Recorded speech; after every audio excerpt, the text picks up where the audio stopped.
Hello, Assalamualaikum warahmatullahi wabarakatuh. Okey, saya rasanya sudah pasti ramai dekat sini yang memang layan Netflix kan, dah layan filem The Call, filem baru daripada Korea.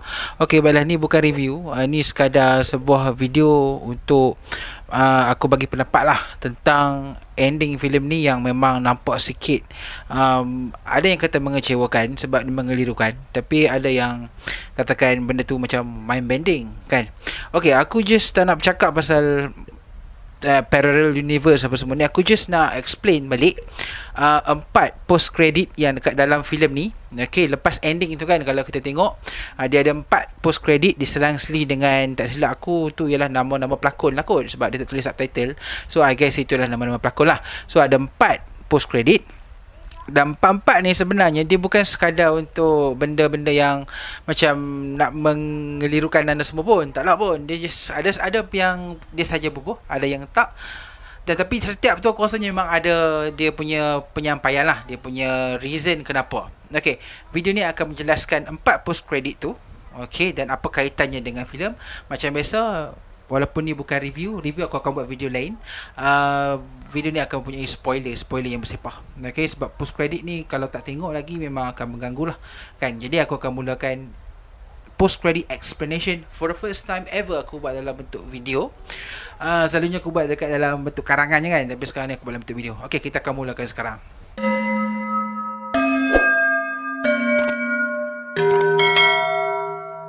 Okay, post credit The Call ni ada empat. Okay, pada aku, bagi yang menonton filem The Call ni, filem ni cukup.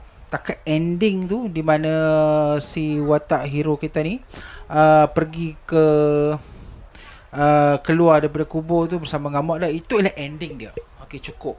Tapi rasanya apa ni, dia macam tak puas lagi lah, pengarah filem ni macam tak puas lagi. Jadi okay, aku tambah lagi empat ending, empat video, empat scene yang mungkin akan menyebabkan orang akan terfikir-fikir dan macam lebih mengelirukan lah. Ya, mungkin dia saja-saja lah kot, tapi aku rasa filem ni memang habis takat tu saja, takat sebelum kredit bermula. Okey, tapi tak apalah, dia dah bubuh empat tu, aku nak huraikan lah apa ada dalam empat post credit tersebut. Okey, dalam first credit kita nampak watak Seoyeon, okey, watak hero kita, okey, akhirnya berjalan dengan mak dia pergi keluar daripada kawasan kubur tu. Okey, itu ialah pada aku dia punya scene tu tidak adalah benda yang pening sangat pun. Kita tahu okey, that is a happy ending. Mungkin itu sekadar scene yang extension, kita nak tunjuk macam mana happynya apabila semua benda tu dah selesai, kekeliruan segala pembunuhan tu dah selesai. Jadi post credit yang pertama ni tidak ada masalah sangat. Okey, lepas tu lepas habis satu post credit pertama, dia ada satu lagi post credit yang kedua. Selepas nama dia tulis tu, ada post credit kedua. Okey, dalam post credit kedua ni kalau kita tengok, dia ada scene di mana watak jahat kita ni bagi tahu ataupun call watak jahat yang sama in the past, dan bagi tahu yang what will happen apabila sebelum kejadian di akhir filem ni lah. Okay, dalam waktu ni sebenarnya dia just nak bagi kita some pencerahan sebenarnya macam mana ending filem ni, di mana mak dia akhirnya terjun bersama dengan sejahat ni berlaku. Rupa-rupanya dalam post credit lah kita tahu yang sebenarnya apa yang menyebabkan kepada pembunuhan mak dan si polis tu sebenarnya telah dirancang dan diduga dan diberitahu oleh si penjahat ni yang dari masa future. Okey, macam mana boleh tiba-tiba muncul pula si jahat dari masa future ni? Okey, yang tu kita kena tengok balik dia punya penceritaan dia, di mana si jahat ni dah bunuh ayah dia. Okay, supposedly dia masuk penjara, tapi dia musnahkan bukti apa semua. So bila dia dah musnahkan bukti apa semua tu, jadi dia tetap hidup, tidak tertangkap di polis tertangkap dia. Jadi dia terus dan berjaya sampai ke masa depan.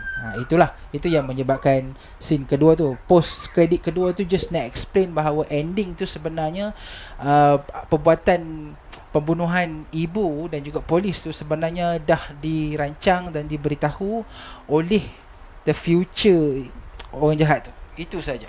Okey, post credit yang ketiga. Okey, dia ada babak di mana si Yong Sok ni, si jahat kita tu, bagi tahu yang suruh simpan telefon tu dengan bersama dia walaupun apa pun yang terjadi. Okey, post credit yang ketiga ni sebenarnya dia just nak explain macam mana telefon tu boleh sampai ke masa sekarang. Macam mana telefon tu still boleh ada dekat dalam rumah tu, macam mana telefon tu boleh sampai sini lah. Kalau katakanlah pada waktu kejadian pembunuhan tu tiba-tiba si jahat tu buang telefon tu kat luar ke apa ke, mungkin benda tu tak akan berlaku lah. Tapi post credit yang ketiga ni still tak explain apa sebenarnya yang memberi kuasa kepada telefon ni untuk connect kepada future. Itu memang kita tidak ada jawapan lah. Tapi untuk post credit ketiga ni dia just explain bahawa future Yong Sok ni lah, yang sebenarnya suruh pas Yong Sok ni simpan telefon tu dekat dalam rumah tu supaya orang yang dalam future yang ada dalam rumah tu akan jumpa telefon tu, so that dia boleh connect to the past and kemudiannya betulkan apa-apa yang sepatutnya. Walaupun ada sikit plot hole dekat sini, tapi aku rasa itulah point untuk post credit yang ketiga ni. Dan yang paling pening sekali lah ialah post credit keempat. Post credit keempat ni sebenarnya aku pun tak tahulah why tiba-tiba jadi macam tu. Tapi post credit keempat ni dia just nak bagi tahu yang sebenarnya during kejadian di rumah di mana ibu kepada hero kita ni dia terjun daripada balcony tu. Kita tahu bahawa hero ni mak dia survive lah. Mak dia dengan anak dia survive. Itu yang kita tahu dekat ending filem ni. Tapi sebenarnya dia nak bagi tahu yang sebenarnya mungkin dalam parallel universe, salah satu lagi yang masa lalu dulu, mak dia mungkin dibunuh oleh mak dia mungkin dibunuh oleh past Yong Sok. So Yong Sok yang dalam past tu, yang masa lalu tu, dia bunuh yang tu, so menyebabkan mak dia tiba-tiba hilang yang dekat kubur tu. Tapi aku agak tertanya-tanya jugalah, kenapa mak dia hilang tapi dalam style berklip-klip? Kenapa kalau ayah dia hilang apa semua tu dia macam serpihan-serpihan macam cerita Avengers kan? Tapi kalau mak dia berklip-klip, itu aku tak ada penjelasan lah kan. So kat situ pun aku bingung juga. Kalau apa ada penyelesaian kepada soalan aku tu, boleh tulis dekat komen. Dan apa yang berlaku tu apabila si Yong Sok yang pas tu hidup, mungkin lah di masa lalu tu dia berjaya mencari ke mak dia dan bunuh. Lepas tu mungkin juga dia capture si hero kita yang kecil tu, yang masih budak, dan menyebabkan akhirnya hero kita ni yang yalah si Yon tu akhirnya end up dekat dalam bilik bawah tanah kena capture. Itulah pemahaman aku lah kan.